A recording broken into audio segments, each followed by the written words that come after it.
Insecure deserialization is a relatively new vulnerability to the OWASP top 10 list. It's becoming sort of increasingly more popular, and although it sits at number 8 on this list only, it's a fairly common vulnerability to see in a lot of different applications because of the process of serialization and deserialization being so central to a lot of applications that utilize object-oriented programming. So we're going to take a look at what deserialization really is and understand how it's used to exploit vulnerabilities and what we can do about it. So first off, what is serialization? So in web applications, we typically use objects to store data. When we store data in objects, we need some sort of way of transmitting them either into a database or across the wire to some sort of receiver. So maybe if we're communicating between like the client and the server, if the client creates like an object, they need to send it off to the server. Serialization is the way that that's done. And what we typically do is we convert the object into a byte stream. That byte stream is sent off to the receiver. The receiver will receive it, and then they'll convert it back into an object. So this is really just a way of being able to store and transmit data when it's stored in terms of objects. So deserialization is, of course, the reverse process of serialization. So when the recipient receives the serialized object, they can turn that byte stream back into the object. And typically the process is like, so say we have an object that has two properties, right? We turn it into a byte stream. We send the first property and the second property. We might put the object at the very beginning, and then when the person who receives it, they see what kind of object it is. They see the properties in the byte stream, and they just build the object based on that information. So the typical flow is going to be that the sender will serialize an object, they'll send it off, the receiver will receive the serialized object, they'll deserialize the byte stream and back into an object, and in the end, they'll be able to transmit data in this way.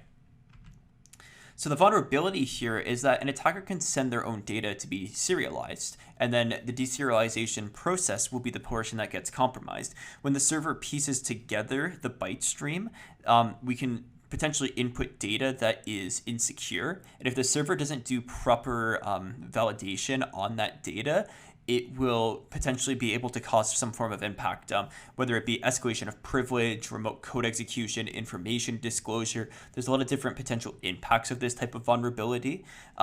Just to give you a bit of an idea, when you have escalation of privilege, it typically results of like tweaking a property of the object that's being sent off to escalate your privilege to say that you're an administrator or something like that.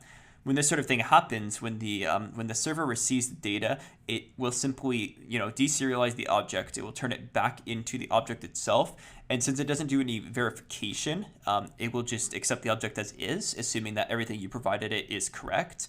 And this will allow it to essentially escalate the privileges for you.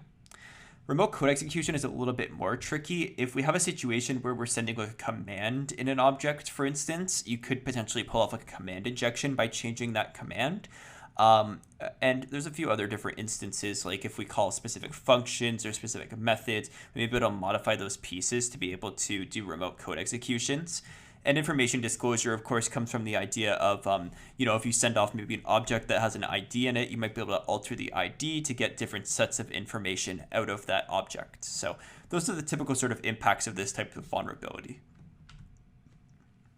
So to give you an example, cookies are typically a way that object serialization and deserialization might be exploited. So suppose that we have a cookie for a web application that has a user, a role, and a password hash. If someone has a cookie like the one in the second bullet where it says Alice and she's a user and her password is 1234, we might be able to modify it to say change the user, change the role to administrator, and send it off to the server.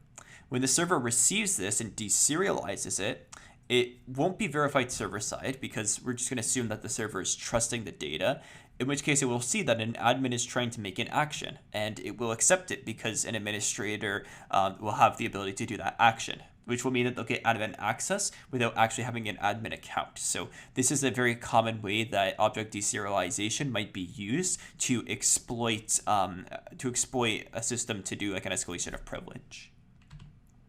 So the main way to mitigate this sort of problem is to always verify user input. In the cookies example, when we send off that cookie and it gets deserialized by the server, the first thing the server should do is take that data and verify it against a database or something that it stores and has control over to see if that user is actually an administrator or not. In this sort of way, we'll be able to ensure that they aren't able to escalate their privileges because we're verifying it in a location that isn't controlled by the user. Similar sort of idea, if they provide you any sort of input, we should be filtering it out for any sort of commands or anything like that. We shouldn't ever use user input in a way that it might be able to get exploited. So we never trust user input, and we always validate user input. Aside from this, web application firewalls could be a good additional mitigating factor for these sort of risks. It doesn't necessarily solve the problem because even if you have a firewall, it doesn't mean that every single attack is going to get caught. There could be a new type of attack that your firewall isn't prepared for, and they might be able to get through. So really the best way to mitigate this problem is to keep your validation on server side and always verify user input. So this gives you an idea of what object deserialization is really about and how these vulnerabilities can exist on a system. So from this, you should be able to understand the general ways that you can exploit this type of vulnerability and understand how it can be mitigated and patched on the application server side.